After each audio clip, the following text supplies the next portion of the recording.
बाबाजी की प्यारी संगत जी, राधा स्वामी जी, स्वागत है आपका हमारे चैनल भजन मार्गम में। संगत जी, कभी आपने सोचा है कि इस दुनिया में जो लोग बेईमानी, छलकपट और अन्याय करते हैं, वे ऐशो आराम से जीवन बिताते हैं, जबकि जो सच्चाई और ईमानदारी का मार्ग अपनाते हैं, वे अक्सर दुख और संघर्ष से गुजरते हैं? यह सवाल बहुत से लोगों के मन में आता है और कई बार तो यह हमारे विश्वास को भी हिला देता है। एक सत्संगी भाई ने यही प्रश्न बाबा जी से भी किया था और उन्होंने इसे विस्तार से समझाया, प्रारब्ध, पुराने कर्म और संचित कर्मों के संदर्भ में। अगर आपके मन में भी यही जिज्ञासा है तो इस वीडियो को अंत तक अवश्य देखें। इसमें आपको अपने जीवन की कई उलझनों के समाधान मिलेंगे। चैनल को अभी सब्सक्राइब करें। संगत जी, क्या आपको कभी ऐसा लगा है कि भगवान का न्याय सही नहीं है? चलिए, आज हम इसी सवाल का जवाब एक प्रेरणादायक साखी के माध्यम से समझेंगे। एक समय की बात है, एक गुरुजी के दो चेले थे। उनमें से एक चेला बहुत अच्छा था। वह हमेशा सत्संग में जाता, प्रवचन सुनता, मंदिर में पूजा अर्चना करता और सच्चाई तथा भलाई के मार्ग पर चलता था। उसकी वाणी में मिठास थी, वह कभी किसी का दिल नहीं दुखाता था और हमेशा सत्कर्म करता था। दूसरी ओर दूसरा चेला बिल्कुल विपरीत स्वभाव का था। वह हर दिन गलत कामों में लिप्त रहता। वह झूठ बोलता, चोरी करता, जुआ खेलता, शराब पीता और वेश्या के पास जाकर उसका मुजरा देखता था। उसे अच्छे और बुरे कर्मों का कोई ज्ञान नहीं था और वह बस अपने जीवन को भोग विलास में बिताने में लगा हुआ था। एक दिन जब वह अच्छा चेला सत्संग सुनकर और मंदिर से लौट रहा था तो अचानक उसके पैर में लोहे की कील घुस गई। यह इतनी गहरी चुभी कि उसकी हड्डी तक को घायल कर दिया। वह दर्द से कराहता हुआ लंगड़ाते हुए वैद्य के पास पहुंचा। वैद्य जी ने बड़ी मुश्किल से कील निकाली और उसकी मरहम पट्टी की। उसे बहुत पीड़ा हो रही थी और वह दुखी था कि इतना अच्छा करने के बावजूद उसके साथ ऐसा क्यों हुआ। उसी समय दूसरा चेला जो वेश्या के घर से लौट रहा था, उसे रास्ते में पड़ा हुआ सोने का खजाना मिल गया। यह देखकर वह बहुत प्रसन्न हुआ। उसकी किस्मत खुल गई थी और वह अचानक से धन्ना सेठ बन गया। अब सोचिए, एक ने अच्छे कर्म किए और उसे लोहे की कील मिली, जबकि दूसरे ने बुरे कर्म किए और उसे सोना मिला। क्या यह न्याय संगत था? अब दोनों चेले गुरुजी के पास पहुंचे।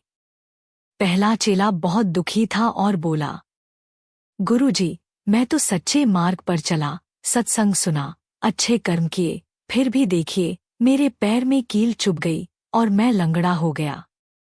दूसरी ओर जो रोज बुरे कर्म करता है, उसे तो सोने का खजाना मिल गया। क्या यही भगवान का न्याय है? मैं अब पूजा पाठ और सत्संग नहीं करूंगा। दूसरा चेला गर्व से बोला, गुरुजी, देखिए, मुझे तो सोना मिल गया। मैं तो अब और मजे करूंगा। गुरुजी मुस्कुराए और बोले, बेटा, तुम जो देख रहे हो वह अधूरा सत्य है। भगवान का न्याय हमेशा पूर्ण और निष्पक्ष होता है, परंतु उसे समझने के लिए हमें गहराई से देखना होगा।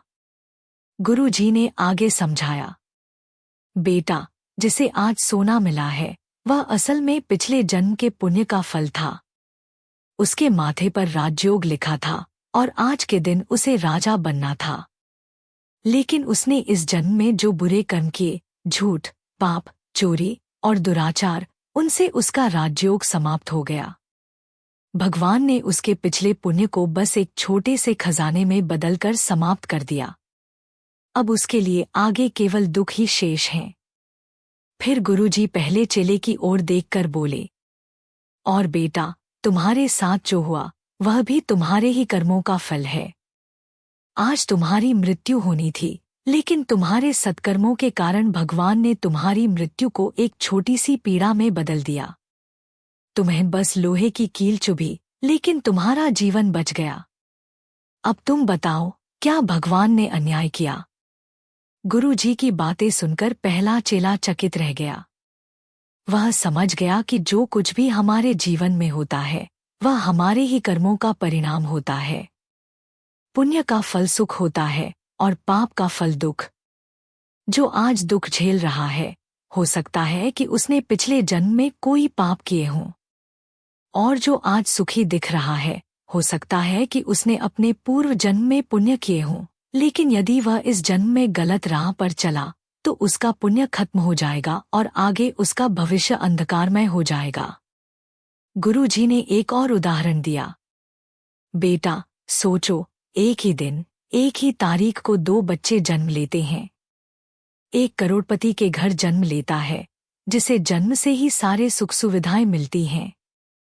दूसरा एक गरीब की झोपड़ी में जन्म लेता है, जिसे खाने के लिए भी संघर्ष करना पड़ता है। अब बताओ, क्या यह अन्याय है? नहीं। दरअसल जो अमीर के घर जन्मा, उसने पिछले जन्म में अच्छे कर्म किए थे, इसलिए वह सुखी है। और जो गरीब घर में जन्मा, वह अपने पिछले जन्म के पापों का फल भुगत रहा है।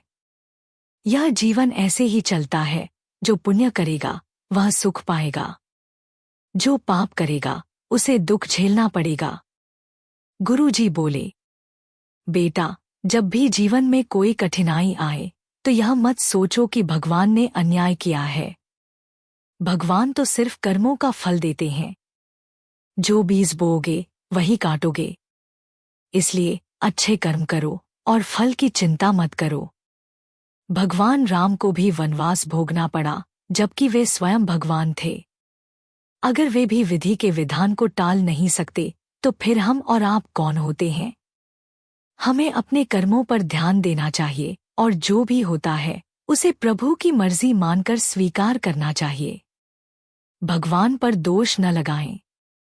संगत जी, अब आप ही सोचिए, जीवन में हमारा उद्देश्य क्या है? क्या हमें केवल भोगविलास में लिप्त रहना चाहिए या किसी के काम आना चाहिए? अगर हम अपने परिवार, समाज और देश के लिए कुछ अच्छा कर सकते हैं तो यही हमारे जीवन का सबसे बड़ा उद्देश्य होगा। इसलिए अगर कभी आपको लगे कि आपके साथ अन्याय हो रहा है तो एक बार अपने कर्मों पर विचार कीजिए। समझिए कि भगवान का न्याय हमेशा सही होता है। और सबसे जरूरी बात, हमेशा सत्कर्म करते रहिए, भले ही उसका फल तुरंत न मिले, परंतु भगवान कभी किसी का अच्छा कर्म व्यर्थ नहीं जाने देते। संगत जी, अब आप ही बताइए, क्या भगवान का न्याय गलत है? आइए इसे और गहराई से समझते हैं। प्रारब्ध, कर्मों का अटल नियम आखिर है क्या? प्रारब्ध उन कर्मों का परिणाम है जिन्हें हमने अपने पूर्व जन्मों में किया था और जिनका भोग इस जन्म में निश्चित रूप से करना पड़ता है। यह हमारे जीवन की उन घटनाओं को निर्धारित करता है जिनसे हम बच नहीं सकते, क्योंकि ये हमारे संचित कर्मों का ही फल हैं। प्रारब्ध को समझने के लिए इसे 3 भागों में बांटा जा सकता है। 1, संचित कर्म, हमारे कई जन्मों के संचित कर्म जो अभी तक भोगे नहीं गए हैं। 2, प्रारब्ध कर्म, उन्हीं संचित कर्मों में से कुछ कर्म जो इस जन्म में फल देने के लिए चुने गए हैं। 3, क्रियामान कर्म, वे कर्म जो हम वर्तमान में कर रहे हैं और जो हमारे भविष्य को आकार देंगे। बाबा जी समझाते हैं कि प्रारब्ध को बदला नहीं जा सकता, लेकिन सत्संग, भजन, सुमिरन, सेवा और सच्ची भक्ति के द्वारा हम इसे सहजता से स्वीकार कर सकते हैं और अपने नए कर्मों को सुधार सकते हैं। जैसे कोई किसान बीज बोता है और उसके अनुसार ही फल प्राप्त करता है, वैसे ही हमारे कर्मों का भी सिद्धांत है। लेकिन अगर हम आत्मिक जागरूकता से जीवन व्यतीत करें तो भले ही प्रारब्ध न बदले, लेकिन उसे सहने की शक्ति और शांति हमें अवश्य मिल सकती है। संगत जी, परमात्मा न्यायकारी हैं। वे कभी भी किसी के साथ अन्याय नहीं करते। जो कुछ भी हमारे साथ हो रहा है वह हमारे ही कर्मों का परिणाम है। आज जो सुख और दुख हम भोग रहे हैं वह हमारे ही पिछले जन्मों के कर्मों का फल है। कोई भी व्यक्ति अपने कर्मों से बच नहीं सकता, चाहे वह कितना भी पुण्यात्मा क्यों न हो। इस सत्य को समझने के लिए हमें महाभारत के महान योद्धा भीष्म पितामह की कथा से सीख लेनी चाहिए। संगत जी, भीष्म पितामह को कौन नहीं जानता? वे महाभारत के सबसे महान योद्धाओं में से एक थे। उन्होंने अपना पूरा जीवन धर्म के मार्ग पर बिताया। वे ब्रह्मचारी थे, निस्वार्थ थे, हमेशा सत्य के साथ रहे और राजा शांतनु के पुत्र होने के बावजूद कभी भी व्यक्तिगत स्वार्थ के लिए कोई निर्णय नहीं लिया। फिर भी जब महाभारत का युद्ध हुआ तो उन्हें तीरों की शैया पर लेटने का दुर्भाग्य प्राप्त हुआ। उन्होंने अर्जुन के बाणों से बिंधकर कई दिनों तक असहनीय कष्ट झेला। वे मृत्यु की प्रतीक्षा में बाणों के बिस्तर पर लेटे हुए थे, लेकिन उनकी मृत्यु तुरंत नहीं हुई। आखिर ऐसा क्यों हुआ? भीष्म पितामह स्वयं इस प्रश्न से विचलित हो गए। वे जानते थे कि उन्होंने अपने पूरे जीवन में कोई पाप नहीं किया, फिर भी वे इतना भयंकर कष्ट क्यों भोग रहे हैं? संगत जी, भीष्म पितामह ने भगवान श्री कृष्ण से पूछा, हे प्रभु, मैंने अपने पूरे जीवन में कभी भी कोई पाप नहीं किया, फिर भी मुझे यह तीखे बाणों की शैया क्यों मिली? मेरा कौन सा अपराध है? श्री कृष्ण मुस्कुराए और बोले, पितामह, अपने पिछले 100 जन्मों को देखो, तुमने कोई पाप नहीं किया है। भीष्म पितामह ने अपने पिछले 100 जन्मों को देखा। हर जन्म में वे धर्म के मार्ग पर चले थे। उन्हें कोई भी ऐसा कर्म नहीं मिला जो उनके वर्तमान कष्ट का कारण बन सकता था। तब उन्होंने भगवान श्री कृष्ण से कहा, प्रभु, मैंने 100 जन्म देख लिए, लेकिन कहीं भी कोई पाप नहीं पाया, फिर मुझे यह कष्ट क्यों मिल रहा है? श्री कृष्ण मुस्कुराए और बोले, अब और पीछे जाओ, 100 से भी पहले के जन्मों को देखो। जैसे ही भीष्म पितामह ने और पीछे जाना शुरू किया तो उन्होंने देखा कि 100 जन्मों से पहले वे एक राजा थे। उस जन्म में उन्होंने अपने शिकार के आनंद के लिए एक निर्दोष सांप को बाणों से बिंधकर तड़पाया था। वह सांप बहुत देर तक तड़पता रहा, लेकिन उन्होंने उस पर दया नहीं दिखाई। तब भगवान श्री कृष्ण ने कहा, भीष्म, वही कर्म आज तुम्हारे सामने आ गया है। तुमने एक निर्दोष प्राणी को बाणों से तड़पाया था, अब तुम्हें भी वही कष्ट भोगना पड़ा। भीष्म पितामह को तब समझ में आया कि कर्मों का हिसाब किताब कितना गहरा होता है। यह जरूरी नहीं कि हमें अपने कर्मों का फल तुरंत मिले, लेकिन वह कभी न कभी अवश्य मिलेगा। कोई भी व्यक्ति अपने कर्मों से बच नहीं सकता, चाहे वह कितना भी महान क्यों न हो।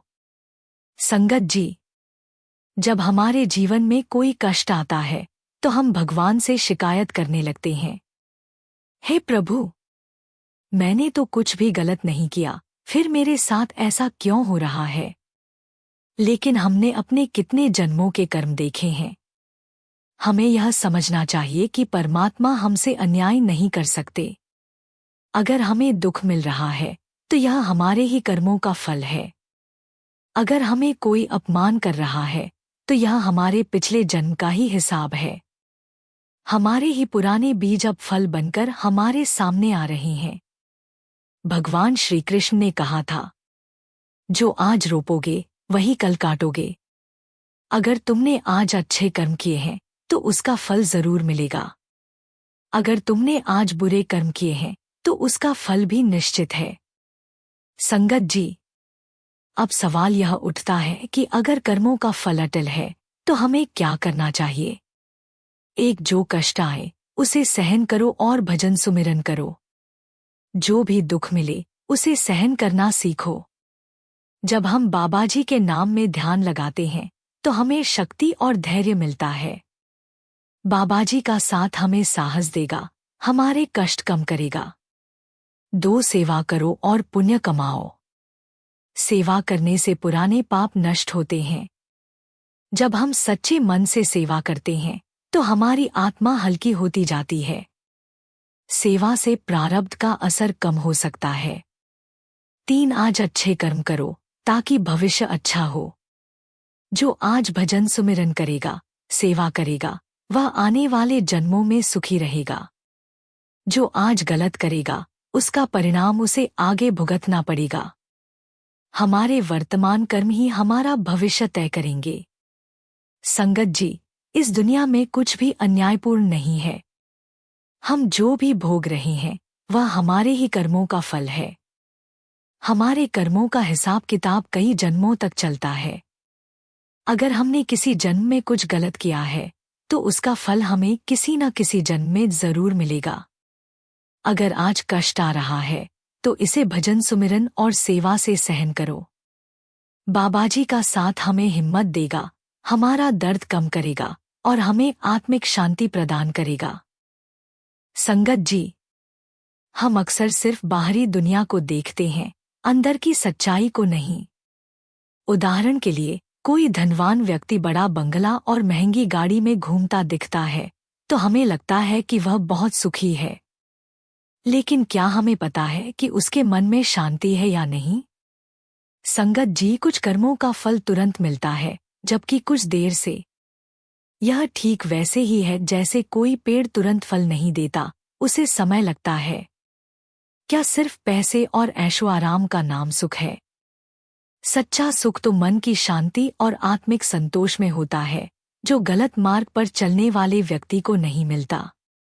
संगत जी, क्या आपने कभी सोचा है कि क्या इस संसार में कोई भी ऐसा घर है जहां केवल सुख ही सुख हो और दुख का नामो निशान न हो? या कोई ऐसा घर है जहां केवल दुख ही दुख हो और सुख कभी दस्तक न दे? सच्चाई यह है कि यह संसार द्वैत से भरा हुआ है। यहाँ हर चीज के दो पहलू होते हैं, सुख और दुख, अच्छा और बुरा, दिन और रात, सफलता और असफलता। जो चीज जन्मी है वह नाश भी होगी।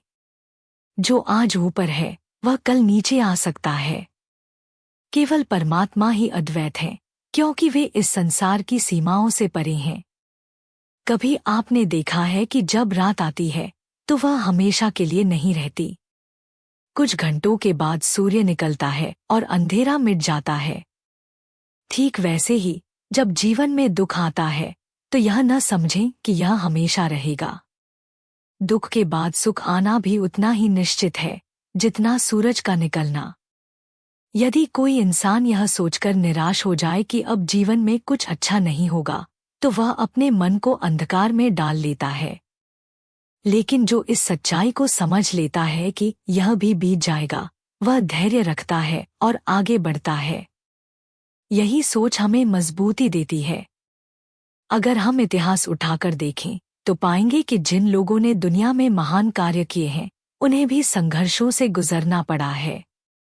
भगवान श्री राम, उन्हें अपनी पत्नी सीता जी के साथ वनवास झेलना पड़ा। यह जानते हुए भी कि वे मर्यादा पुरुषोत्तम हैं, उन्हें 14 वर्षों तक जंगल में कठिनाइयों का सामना करना पड़ा। भगवान श्री कृष्ण बचपन से ही उन्हें अनेक संघर्षों से जूझना पड़ा। उन पर तरह तरह के आरोप लगे, लेकिन उन्होंने सत्य और धर्म का मार्ग कभी नहीं छोड़ा। गुरु नानक देव जी, उन्होंने समाज में व्याप्त अंधविश्वासों और बुराइयों को दूर करने के लिए बहुत कठिनाइयां सही। उन्होंने सत्य का प्रचार किया, भले ही लोग उनके विरोध में खड़े हो गए। गुरु गोबिंद सिंह जी, उन्होंने धर्म की रक्षा के लिए अपना पूरा परिवार बलिदान कर दिया, लेकिन कभी अन्याय के सामने सिर नहीं झुकाया। इन सभी महापुरुषों की जिंदगी हमें सिखाती है कि जब कोई व्यक्ति सच्चाई और धर्म के मार्ग पर चलता है तो उसकी परीक्षा अवश्य ली जाती है। ये परीक्षाएं उसे कमजोर नहीं बल्कि और मजबूत बनाती हैं। जब एक सोने को आग में तपाया जाता है तभी वह चमकता है। ठीक उसी प्रकार जीवन की कठिनाइयां हमें मजबूत और परिपक्व बनाती हैं। अगर कोई विद्यार्थी परीक्षा से डरकर पढ़ाई छोड़ दे तो क्या वह सफल हो सकता है? नहीं। उसे परीक्षा पास करने के लिए मेहनत करनी पड़ेगी। ठीक उसी तरह हमें जीवन की हर परीक्षा को परमात्मा का एक आशीर्वाद समझकर स्वीकार करना चाहिए। भगवान हमें कभी कमजोर नहीं बनाना चाहते। वे चाहते हैं कि हम अपनी परेशानियों से सीखें, अपने कर्म सुधारें और खुद को एक बेहतर इंसान बनाएं। जब हम इन कठिनाइयों को सहन करते हैं तब हमारी आत्मा और भी मजबूत हो जाती है। आज यदि आपके जीवन में कोई कठिनाई है तो घबराने की जरूरत नहीं है। यह समय भी बीत जाएगा। भगवान हमें केवल उतनी ही परीक्षा देते हैं जितनी हमारी क्षमता होती है। अगर आप आज संघर्ष कर रहे हैं तो समझ लीजिए कि भगवान आपको एक ऊंचे स्तर पर पहुंचाने की तैयारी कर रहे हैं। इसलिए विश्वास बनाए रखिए, अच्छे कर्म करते रहिए और धैर्य से आगे बढ़िए। याद रखिए, रात कितनी भी काली हो, सूरज को उगने से कोई रोक नहीं सकता। भगवद गीता में श्री कृष्ण ने कहा है, कर्म किए जा, फल की चिंता मत कर।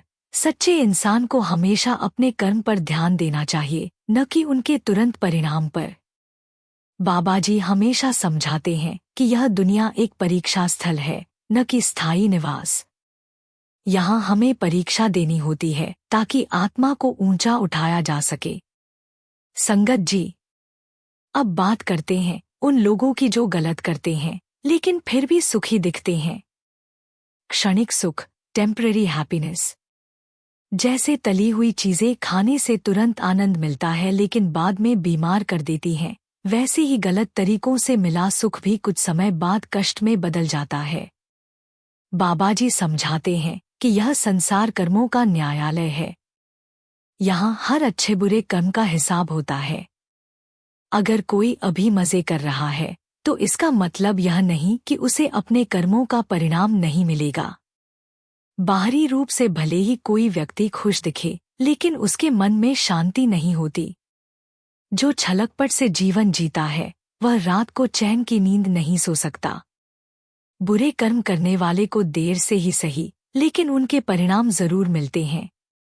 संत महात्मा हमेशा समझाते हैं कि यह एक प्राकृतिक नियम है, जैसा कर्म करोगे वैसा फल मिलेगा। बाबा जी हमें हमेशा बताते हैं कि सच्चे सुख का मार्ग क्या है। यह बाहरी चीजों में नहीं, बल्कि सच्ची सेवा, सिमरन और भक्ति में है। अगर हम लंबे समय तक खुश रहना चाहते हैं तो हमें सच्चे रास्ते पर चलना होगा, भले ही वह कठिन लगे। संगत जी, जो भी इस समय दुखी हैं, उनके लिए बाबा जी की शिक्षाएं बहुत उपयोगी हो सकती हैं। अगर हम सच के रास्ते पर चल रहे हैं तो हमें घबराना नहीं चाहिए। सुख दुख आते जाते रहते हैं, लेकिन हमारे कर्म ही सबसे महत्वपूर्ण होते हैं। बाबा जी कहते हैं, जो संतोषी है वही सबसे सुखी है। अगर हम दूसरों से तुलना करना छोड़ दें और अपने जीवन पर ध्यान दें तो हमें वास्तविक आनंद मिलेगा। नाम जपो, सेवा करो, भाना मन्नो। बाबा जी हमें यही 3 बातें सिखाते हैं। 1, नाम जपो, प्रभु का सुमिरन करो। 2, सेवा करो, निष्काम सेवा करने से मन को शांति मिलती है। 3, भाना मानो, जो कुछ भी हो रहा है उसे प्रभु की मर्जी मानकर स्वीकार करें। संगत जी, जो सही रास्ते पर चलता है उसका अंत सुखमय होता है। अगर हम अभी संघर्ष कर रहे हैं तो इसका मतलब यह नहीं कि हमने गलत रास्ता चुना है। संगत जी, आप चिंता न करें, हमारे प्यारे बाबा जी सदा हमारे साथ हैं। बस उन पर पूर्ण विश्वास बनाए रखें। यह दुख का समय भी निश्चित रूप से बीत जाएगा, क्योंकि जब बाबा जी ने हमारा हाथ पकड़ लिया है तो वे स्वयं हमें संभालते हैं और अपनी कृपा से हमारी राह आसान करते हैं। बाबा जी के सत्संगी कभी अकेले नहीं होते। उनका स्नेह, उनकी कृपा और उनकी शिक्षाएं हमेशा हमारे मार्गदर्शन के लिए मौजूद हैं।